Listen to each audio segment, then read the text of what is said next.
Good morning, everybody. I want to quickly touch on the budget speech, but I'm not going to repeat everything that we had in the budget review. Only in 5 minutes. I'm going to hone in on an annexure that I hope you all have read, and that's Annexure E. That's one of the attachments in the budget speech. So why is Annexure E so important? Well, Annexure E tells us what we can expect to see from a regulatory change perspective for this year. And remember, the Speaker made it very clear to the Minister to say, remember, this is National Treasury's budget. Well, so is the laws that is coming in that we are looking at. So the first thing that I asked when I looked at Annexure E was, what is the update on COFI? Because last year there was an update about COFI, but it was squished into a footnote in one of the pages in the 300 pack, and that was COFI is coming. So this year they didn't even talk about COFI, but COFI is coming. So let's quickly talk about Annexure E. It focused on the financial sector, and it talks about regulation and the financial crime prevention and innovation. There's a lot about innovation in Annexure E. So the first thing that it speaks about is strengthening the financial crime control. So yes, we did exit the grey list in October 2025. Can you remember when we were grey listed? October 2023 indeed. So October 2025 we exited the grey list, but it does not mean that we will not see the administrative sanctions coming through.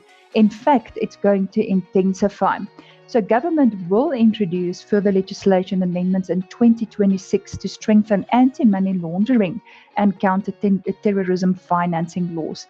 This definitely will include amendments to the Financial Intelligence Centre Act. For those who have seen a Directive 10 is out already, FPI did provide public comment into it on the 13th of February. And one of the changes that I saw in there, a heads up, is that record keeping may actually change from 5 years to 7 years. And the first thing I asked myself is, how much will this actually cost the financial services industry, especially the smaller practices? But that's one of the proposed changes. But we did ask, what's the rationale to move it to 7 years? Then also changes to the Financial Sector Regulation Act, in short FSR. The Companies Act definitely, and Non-Profit Organizations Act will also have some changes.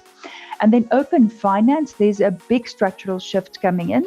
Now, government has been focusing on progressing towards an open finance framework.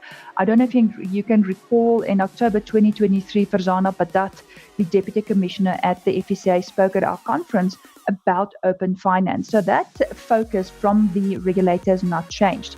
So open finance allows consumers to securely share their financial data with third parties with consent. You spoke about the 70% of clients that moves financial advisors. This is going to bring a lot of competition because consumers share their data with platforms like Vault 22. The big corporates also have their own open finance framework. And this is where it takes a lot of data with the consent of the consumer, and it helps the consumer to actually look after their own credit level and credit score, which means they may actually switch their financial advisors to whoever these open platforms are and will be in the future. So just keep an open eye on the big structural shift that's coming in open finance. Then AI regulation has been coming for a very long time. So there's joint papers that came out, discussions papers from various regulators, but we will see in 2026 further discussion papers from the FSCA, the Prudential Authority, and the Reserve Bank, who will put a paper out together. And this paper signals that robo-advice, automated portfolio construction, and quantum computing, very important, and AI-driven suitability tools will face formal governance and accountability standards. So fintech providers, heads up, there's scrutiny coming, especially if you pull AI tools into your platforms. Stable coins and digital assets will continue unregulated, the rand-pegged and foreign currency-pegged stable coins. And then this reflects the integration of digital assets into the mainstream financial regulations. Finfluencers, they are still under the microscope, and it signals regulatory concern about unregulated advice models and channels operating on social media. So in a wrap from my side, what does it mean for the financial planners online?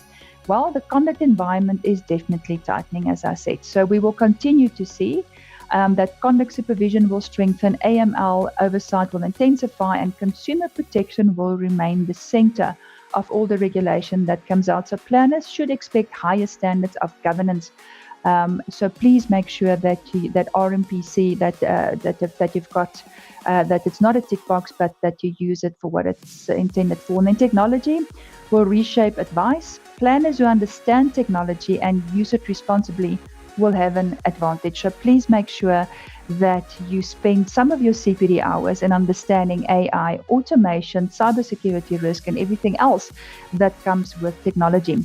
And then professional advice becomes much more important.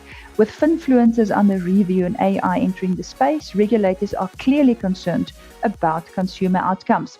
This reinforces the value of qualified, ethical, and accountable professional financial advice. Then Annexure shows that South Africa's financial regulatory environment is evolving towards stronger integrity, smarter supervision, and responsible innovation. And please, let's not underestimate the systems and AI itself that the regulators are using. I had the absolute privilege to be with Commissioner Kieswetter at his office in Brooklyn, where he personally took us through, and they called it the bridge. And it literally looks like Star Trek, the bridge, with all the various screens that was hanging from the roof and how they are using AI to help them to catch people that's been dodging and diving away from being responsible in paying your taxes. And that's no different from other regulators like the Prudential Authority and the Conduct Authority. So let's not underestimate the capabilities that is coming through from the regulators. Just a quick shout out, if you haven't registered for annual refresher, please do so. Cape Town is kicking off the 5th of March, and then we have Pretoria and Johannesburg 10 and 11th of March. I will see you in Pretoria and Johannesburg. Cape Townians, unfortunately, you'll only have a recording from me. I'm not in a position to fly to Cape Town yet, but on that note, on annual refresher, goodbye.